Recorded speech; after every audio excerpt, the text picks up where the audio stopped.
DC ಆಫೀಸಲ್ಲಿ ಕೂತ್ಕೊಂಡು 50% ಕೊಟ್ಟಿದ್ದೇವೆ. ನಿನ್ನೆ ಡಿಸಿ ಸಾಹೇಬರಿಗೆ ಹೇಳಿದ್ದೀವಿ, ಡಿಸಿ ಸಾಹೇಬರಿಗೆ ಹೇಳಿದ್ದೀವಿ.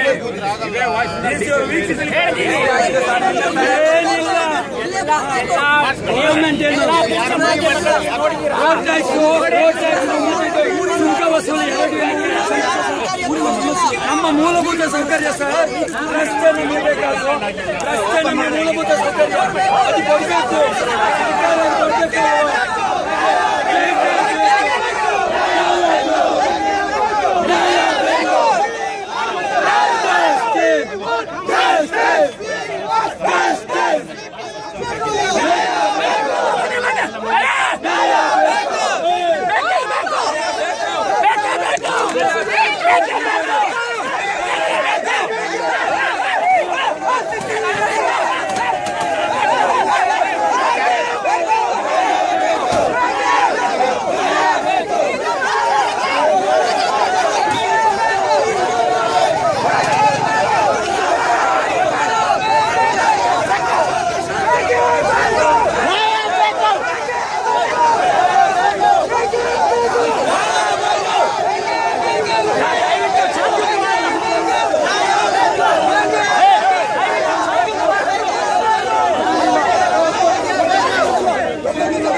ಅವ್ರು 30 ರೂಪಾಯಿ ಟೋಲ್ ಕಟ್ಟಿದ್ರೆ ಅವರಿಗೆ ಎಲ್ಲಿ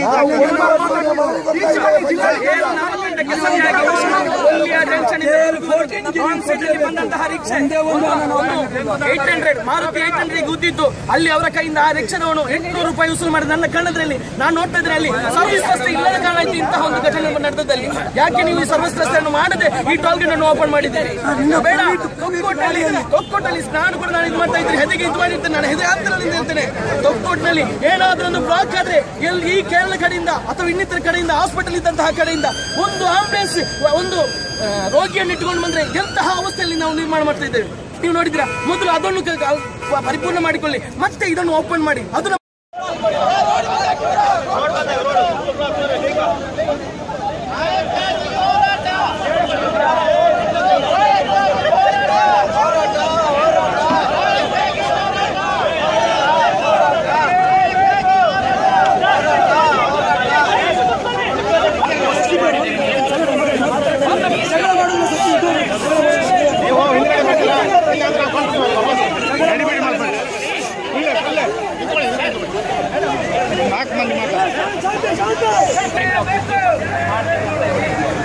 ಹೌದಾ, ನಾವು ಒಪ್ಪಲಿಲ್ಲ ಅದಕ್ಕೆ.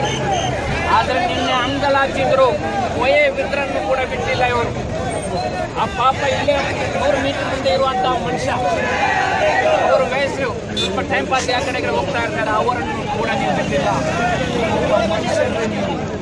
ಮಾನವೀಯತೆ ಬೇಕು. ಮಾನವ ಯಾವುದು ಶಾಶ್ವತ ಅಲ್ಲ, ನಮಗೆ ಯಾವುದು ಶಾಶ್ವತ ಅಲ್ಲ. ಆ ಪರಮಾತ್ಮನಿಗೆ ಸ್ವಲ್ಪ ಹೇಳಿ ನೀವು, ಇವತ್ತು ನಾಳೆ ಮಣ್ಣಾಗಲೇಬೇಕು. ಆ ಪರಮಾತ್ಮ ನಾಳೆ ಕೇಳಿದ್ರೆ ಏನು ಹೇಳ್ತೀರಾ? ಆ ವಯಸ್ಸಿಗೆ ಶಾಪ ತಿಳ್ಕೊಂಡು ಏನು ಮಾಡ್ತೀರಾ ಸ್ವಾಮಿ? ನಮಗೆ ನಮ್ಮ ತಿಳಿಯರಿಂದ ದುಡ್ಡು ತಗೊಂಡ್ರೆ ಡಿಪಾರ್ಟ್ಮೆಂಟಿಗೆಲ್ಲ ಹೇಳ್ತೀವಿ, ತಿಳಿಯರು ನಾವು ದುಡ್ಡು ಕೊಡೋದಿಲ್ಲ, ಅವರು ದೌರ್ಜನ್ಯ ಗುಂಡಾಗಳನ್ನು ಇಟ್ಕೊಂಡಿದ್ದಾರೆ, ಅವ್ರು ನಮ್ಮ ತಿಳಿಯರಿಗೆ ಏನಾದರೂ ತಂಟೆ ಕೊಟ್ಟರೆ ಇದನ್ನು ಹೊತ್ತಿಸ್ತೀವಿ, ನಮ್ಮ FIR ಮಾಡಿ ನಮ್ಮ ಮೇಲೆ ಹೊತ್ತಿಸ್ತೀವಿ, ಬೆಂಕಿ ಹಾಕ್ತೀವಿ ಇದಕ್ಕೆ. ಯಾಕಂದ್ರೆ ನಾವು ನಮ್ಮ ಊರಿನವರಿಗೋಸ್ಕರ ಜೀವನ ಮಾಡೋದು, ನಮ್ಮ ಮನೆಯವರಿಗೋಸ್ಕರ ಅಲ್ಲ.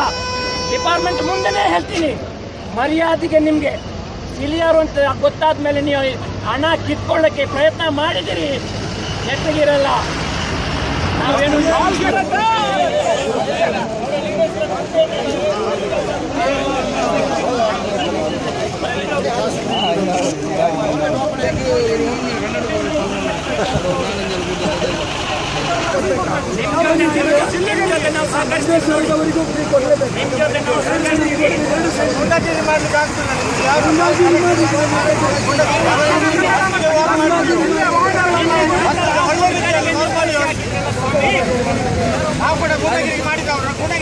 ಅವಕಾಶ ಕೊಡುವುದಿಲ್ಲ.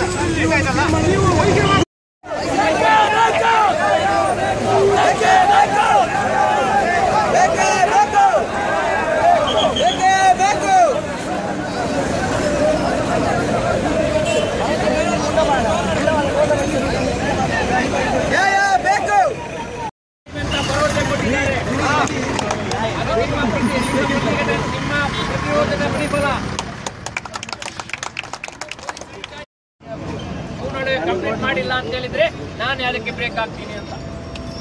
ಆದುದರಿಂದ ಸ್ಥಳೀಯರಿಗೆ ಅವರು ಬಂದು ಹೇಳ್ಬೇಕು, ನಾವು ಯಾವುದೇ ಶುಲ್ಕ ವಸೂಲು ಮಾಡೋದಿಲ್ಲ. ಅದು ಅಧಿಕಾರಿಗಳು ಬಂದು ಹೇಳಿದ್ರೆ ನಾವು ಪೊಲೀಸ್ ಅಧಿಕಾರಿಗಳ ಮಾತಿಗೆ ಬೆಲೆ ಕೊಟ್ಟು ಇಲ್ಲಿಂದ ಕದಲ್ತೇವೆ, ಇಲ್ಲ ಅಂದ್ರೆ ಇಲ್ಲಿಂದ ಕದಲು ಒಪ್ಪಡ್ತೇನೆ.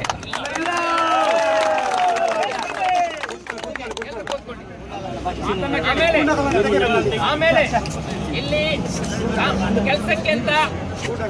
ಕೆಲಸಕ್ಕೆ ಅಂತ ಕ್ರಿಮಿನಲ್ ಹಿನ್ನೆಲೆಯುಳ್ಳವರನ್ನ ನಿಲ್ಲಿಸಿದ್ದಾರೆ.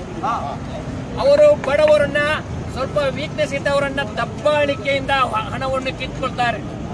ಅಂತವರನ್ನ ಕೆಲಸದಿಂದ ವಜಾ ಮಾಡಬೇಕು. ಬೆಳಗಿನ ಜಾವ, ಅದಾയത് ಬೆಳಗಿನ ಹೊತ್ತಿನಲ್ಲಿ ಜಿಲ್ಲೆಯ ಮಹಿಳೆಯರನ್ನು ನೇಮಿಸಬೇಕು ಒಳಗಡೆ.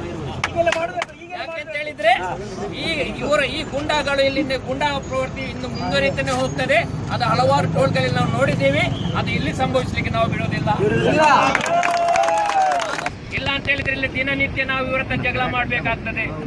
ನಮ್ಮ ವೃದ್ಧರನ್ನು ಇವರು ಬಿಡೋದಿಲ್ಲ, ನಮ್ಮ ಸ್ತ್ರೀಯರು ಪಾಪದವರನ್ನು ಬಿಡೋದಿಲ್ಲ, ಬಾಡಿಗೆ ಮಾಡಿ ಹೋಗುವವರನ್ನು ಬಿಡೋದಿಲ್ಲ.